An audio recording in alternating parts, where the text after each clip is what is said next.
One, you. Hey guys, so we're back.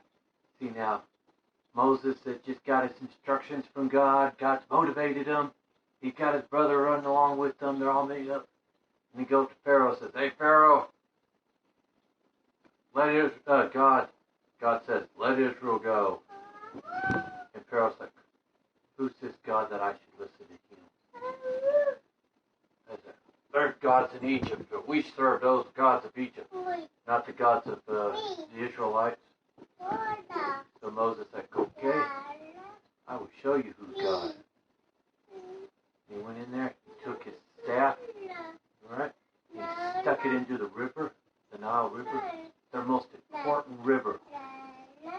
Stuck it in there, and the water turned to blood.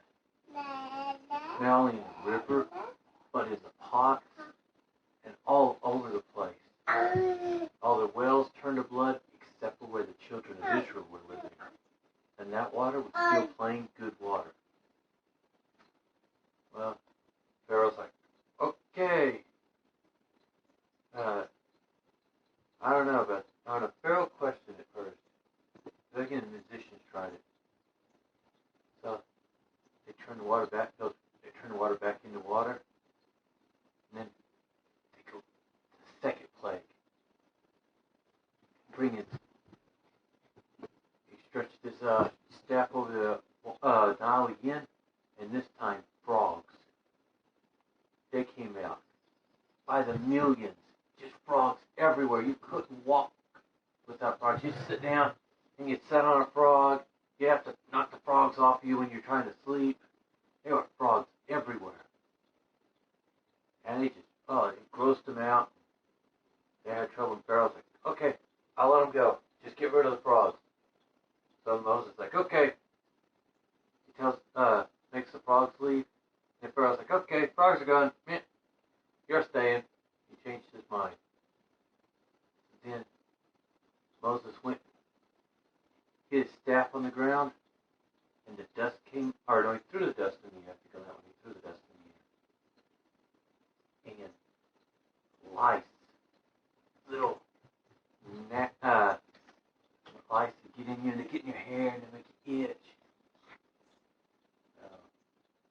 It's lice.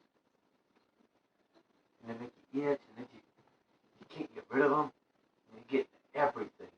And all the Israelites, they're just itching, mainly their hair, I guess, because it really wouldn't itch on your skin unless you've got a lot of hair on your skin, then they might hide there too.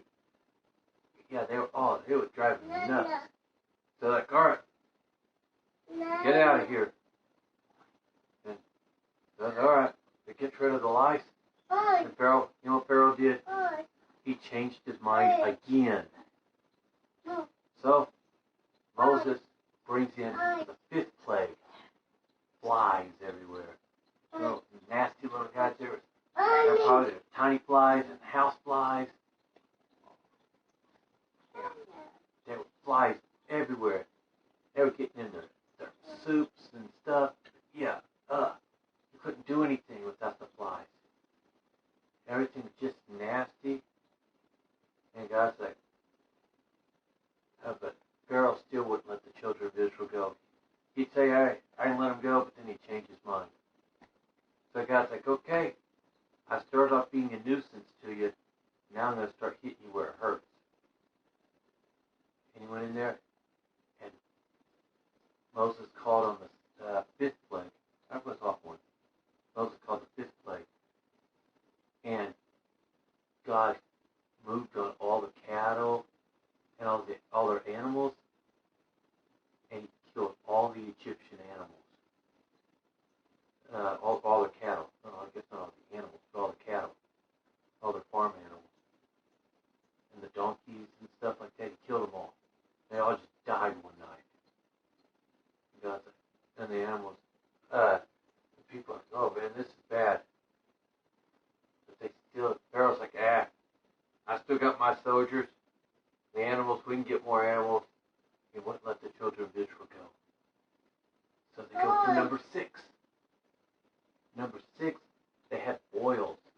We didn't tell you about that one. But Job had boils too. But big old blisters that come all over. And when you pop them, it's like chicken pox, I guess. But chicken pox on steroids. These things were horrible. Yeah.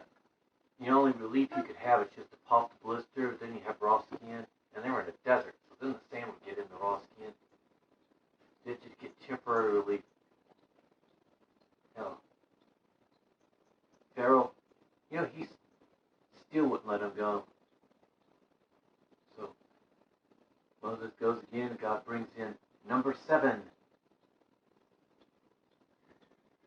Hailstones fell. And these aren't the little tiny little pea ones that we get. I don't even think they were the little golf ball size ones. These like softball size hail came in there and rained all over Egypt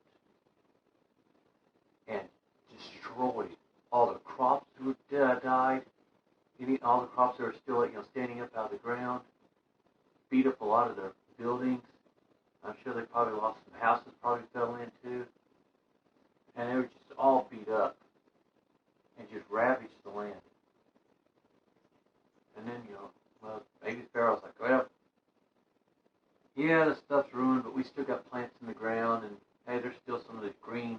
We can pick them up and clean them up. So, y'all ain't going. You're going to still stay slaves.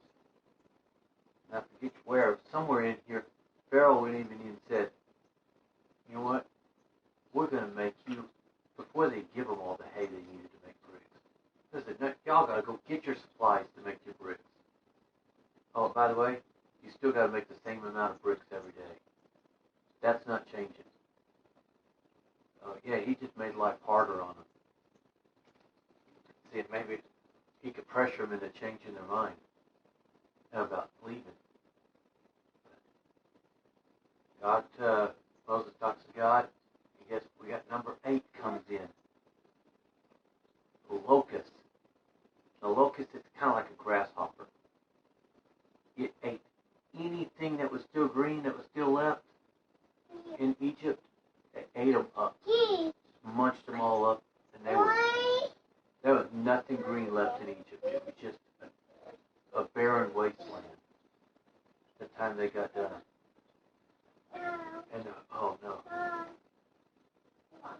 Pharaoh. I think this one where Pharaoh said, "Okay, you can go, but hey, you've ravaged all of our animals. The animals stay here. You can go and worship, but leave your animals." Because he knew they'll worship, they have to come back with their animals. I was like, no, not good enough. We want everybody. Everything has to go.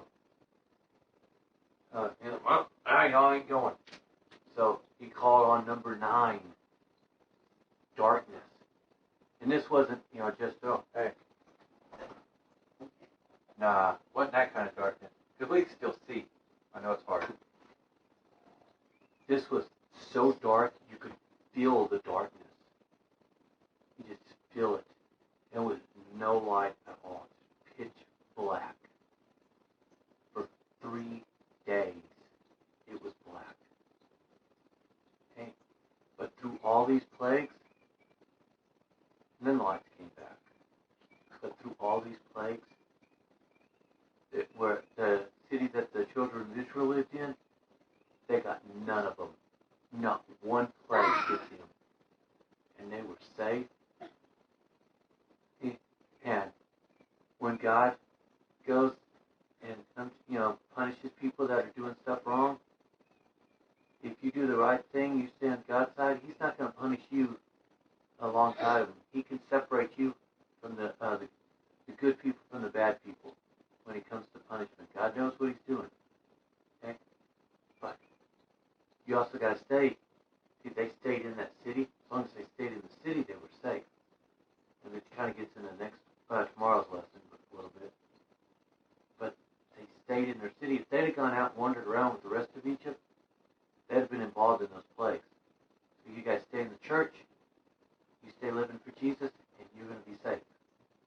And I will pick up the number 10 is a special plague, and we're going to cover that tomorrow. So, you guys have a good night, sleep tight, and dream of living for Jesus tonight and going to church someday soon. Love you. Bye.